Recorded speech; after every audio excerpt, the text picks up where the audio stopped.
கொண்டு போறாரு. வராங்க, வழியில் ஆண்டவர் என்ன கொடுக்குறாரு?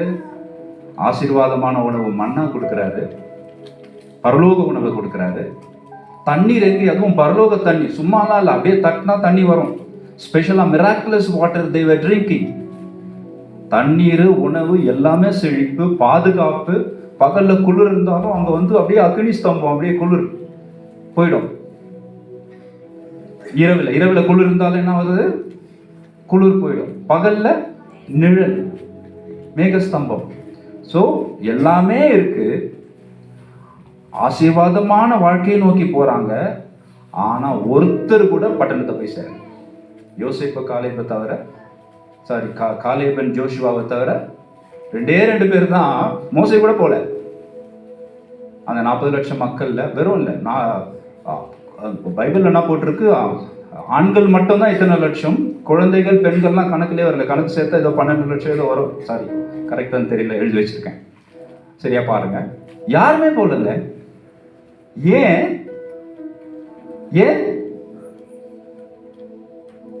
முறுமுறுத்தார்கள். அதனால ஆண்டவர் என்ன சொல்றாரு? முறுமுறுப்பே வேண்டாம். இந்த ஹஸ்பண்ட் பாவம் எல்லாம் செய்வாரு, வேண்டியதெல்லாம் செய்வாரு, ஓடி ஓடி உழைப்பாரு. ஆனா இந்த கொதிக்கிற அந்த சுடுதண்ணி ஆஃப் பண்ணாம விட்டு போயிட்டு இருப்பாரு. அறிவு இல்லைங்க உங்களுக்கு, இதை ஆஃப் பண்ண தெரியாது அப்படின்னுவோம். அவர் 90 பெரிய பெரிய காரியங்களா சாதிச்சு வந்திருப்பாரு. இங்க வீட்டுல வந்து திட்டு வாங்கிட்டு இருப்பாரு. முறுமுறுப்பு, நம்ம கிட்ட முறுமுறுப்பு இருக்கவே கூடாது. ஆண்டவர் விரும்பாத ஒரு காரியம். பாஸ்டர் பார்த்து முறுமுறுப்போம் இல்லைன்னா சொல்லிடாதீங்க. நம்முடைய முதலாளிகளை பார்த்து முறுமுறுப்போம் செய்யவே செய்யாது. ஆண்டவர் விரும்புறதே இல்லை. அவர்கள் செய்த நன்மை யோசித்து பாருங்கள். இப்பதான் சொன்ன நன்றி உள்ளவர்களா இருக்குன்னு சொன்னீங்களா? அவர்கள் செய்த நன்மைகள் வந்து 90 இருக்கும். ஒரு 10 காரியங்கள் கொஞ்சம் குறைவான காரியங்கள் இருக்கும். அந்த 10 தான் பார்த்துட்டு இருப்போம், 90 மறந்து விடுவோம். இப்படிதான் பெற்றோர் மேல. இந்த பிள்ளைகள் வந்து பெற்றோரை குறை சொல்ற கதெல்லாம் நிறைய இருக்கு. பெற்றோர் பிள்ளைகளை குறை சொல்ற கதெல்லாம் நிறைய இருக்கு. முதலாளிகளை குறை சொல்ற கதெல்லாம் இருக்கு. பாஸ்டர்ஸை, லீடர்ஸை குறை சொல்ற கதெல்லாம் இருக்கு. ஆண்டவரை விரும்புவதே இல்லை. முறுமுறுக்கவே வேண்டாம். ஆசீர்வாதத்தை நோக்கி போகின்ற நம் மக்கள் நம்ம என்ன பண்ணணும்?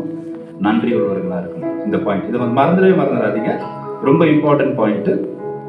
அப்புறம் அடுத்து வந்து பிள்ளைகள், நிறைய யங்ஸ்டர்ஸ் இருக்கிறீங்க, நல்லா கவனிங்க. நீங்கள் இந்த குடும்பத்துல தான் பிறக்கணும்னு முடிவு செய்துட்டு வந்து பிறந்தீங்களா? முடிவு சொல்லிட்டீங்களா நீங்க, நான் வந்து இந்த குடும்பத்துல தான் இந்த பிள்ளையா பிறக்கணும், மகனா பிறக்கணும், மகளா பிறக்கணும்? இல்லை, ஆண்டவர் முடிவு செய்திருக்கிறார். இந்த குடும்பத்தில் நீ பிறக்க வேண்டும் என்பது முழுக்க முழுக்க ஆண்டவருடைய சித்தம். முதல்ல அதுக்காக சந்தோஷப்படுங்க. இந்த துணையை தேர்வு செய்வது, கணவன் மனைவி தேர்வு செய்வது, அது நிறைய உங்களுடைய விருப்பமாக இருக்கலாம். நீங்களே தேர்வு செய்திருக்கலாம். நிறைய தேர்வு வந்து ஆண்டவருடைய சித்தத்தின்படி, முழு சித்தத்தின்படி இருந்திருக்கலாம். சிலவற்றை ஆண்டவர் அனுமதித்திருக்கலாம். எல்லாத்துக்கும் உங்களுக்கு வித்தியாசம் தெரியணும், சொல்றதுக்கு அப்படியே எக்ஸ்பிளைன் பண்றதுக்கு பெரிய பாயிண்ட் அது. சிலவற்றை ஆண்டவர் அனுமதித்திருக்கலாம், ஆண்டவருடைய சித்தம் இல்லை என்றாலும் அனுமதித்திருக்கலாம். சில உங்களுடைய சுய விருப்பமாக இருக்கலாம், சில ஆண்டவருடைய முழு சித்தமாக இருக்கலாம். எப்படியோ அது உங்களுடைய சித்தம். ஆனால் இந்த குடும்பத்தில் நீ பிள்ளையாக பிறக்க வேண்டும் என்பது ஆண்டவருடைய சுத்த கிருபை முழு சித்தம். அதனால நீங்க எப்பொழுதும் சொல்லுங்க, ஆண்டவரே நன்றி, இந்த இடத்துல நான் பிறக்க வேண்டும் என்பது உம்முடைய சித்தம். அடுத்து இந்த இடத்தை ஆசீர்வாதமாக உங்களால் வைத்திருக்க முடியும். நீங்க முடிவு பண்ணுங்க. என்ன சொல்ல வரேன்னா, துக்கப்படவே வேணாம், சோகமே வேணாம், எப்பொழுதுமே சந்தோஷமா இருங்க. இந்த இடத்தில் ஆண்டவர் என்னை வைத்ததற்காக சந்தோஷப்படுங்க. ஏன்னா குடும்பத்தில் வந்து முதல்ல ஃபர்ஸ்ட் ரொம்ப சிம்பிள், வசனம் முழுக்க rejoice in the Lord always, again I say rejoice in the Lord.